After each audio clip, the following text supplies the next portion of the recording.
স্থায়ী কর্মীদের 36% মহার্ঘ ভাতা বকেয়া, সেই বকেয়া সমস্ত মিটিয়ে দেওয়া এবং প্রতিহিংসামূলক বদলি বন্ধ করতে হবে।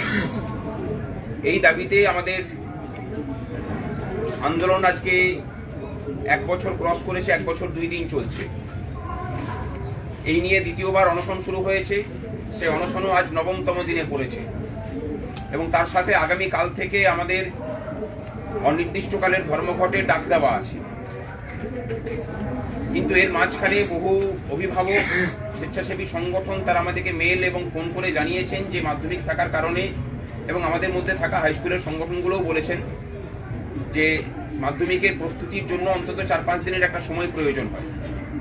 যেহেতু লাগাতার ধর্মঘটের দিকে আমরা যাচ্ছি, সেই জন্য তাদের সকলের কথা মাথায় রেখে আমরা বিচার বিবেচনা করে আগামী কাল থেকে যে ধর্মঘট, সেই ধর্মঘটকে আমরা পিছিয়ে মার্চের প্রথম সপ্তাহে নিয়ে যাচ্ছি। যখন মাধ্যমিক এবং উচ্চ মাধ্যমিক শেষ হয়ে যাচ্ছে, তখন থেকে লাগাতার ধর্মঘট আমরা শুরু করব এবং আগামীকাল গোটা রাজ্য জুড়ে আমাদের অনশনকারীদের সমর্থনে রাজ্যের সমস্ত সরকারি কর্মচারী, শিক্ষক, শিক্ষিকা সহ চুক্তিভিত্তিক কর্মচারীরা তারা কালো ব্যাজ ধারণ করে অফিস করবেন এবং তারই সাথে তারা সারা দিন ধরে এদের সমর্থনে প্রতীকী অনশনে যোগদান করবেন এবং যারা ধর্মঘটের জন্য অলরেডি প্রস্তুত হয়ে আছেন তারা এসে পরে ওনাদের সাথে সহমর্মিতা জানাতে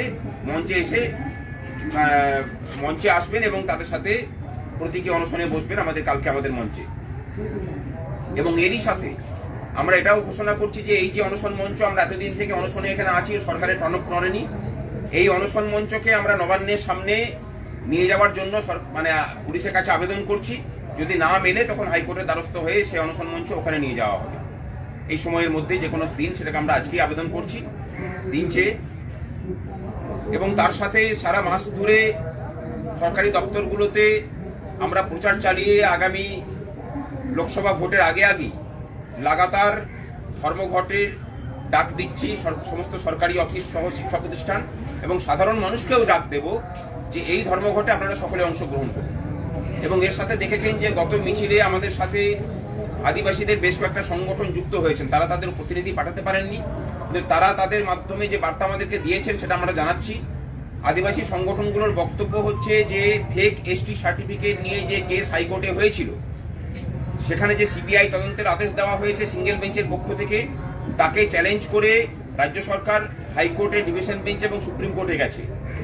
তারা বলেছেন যে এই বিষয়ে রাজ্য সরকার যদি পিছিয়ে না আসে, ফেক এসটি সার্টিফিকেটে যদি যথাযথ তদন্ত করে বিচার না হয়, তাহলে আগামী লোকসভা ভোটের আগে দল বেঁধে তারা এই সরকারের বিরোধিতায় নামবে।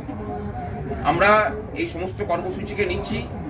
এই মঞ্চ শুধুমাত্র সরকারি কর্মচারীদের মঞ্চ নয়, সাধারণ মানুষ, বঞ্চিত মানুষ তার দাবি দাওয়া নিয়ে এখানে যোগ দেবেন এবং আমরা আগামী ধর্মঘটের আগে সাধারণ মানুষকেও যোগ করে এই ধর্মঘটকে আরো শক্তিশালী করার চেষ্টা করব।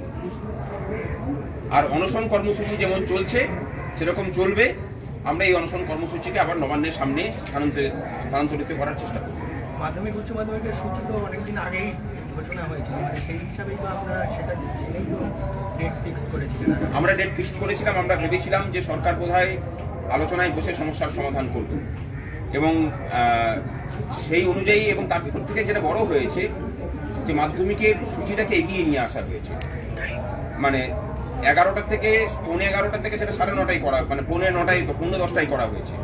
এর ফলেও যে অসুবিধাটা হবে, আমরা চাইনি যে এই অসুবিধার মধ্যে ছাত্রছাত্রীদেরকে আরো অসুবিধার মধ্যে ফেলতে। মার্চের আপনারা শুরু করবেন, সেই সময় তো লোকসভা ভোট চলে আসবে। রাজ্য সরকারি কর্মচারী যারা লোকসভা ভোটে অংশগ্রহণ কাজ রয়েছে তাদের সেই ব্যাপারে কি?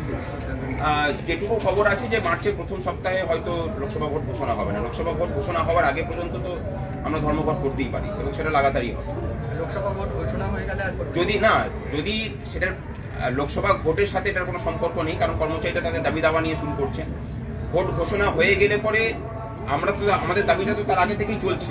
লোকসভা ভোট ঘোষণা হয়ে যাওয়ার আগে থেকে আমরা ধর্মঘট শুরু করছি। সুতরাং আমরা তখন নির্বাচন কমিশনকে বলবো যে আমাদের এই দাবি নিয়ে আমাদের ধর্মঘট চলছে, এই বিষয়ে আপনারা হস্তক্ষেপ করুন।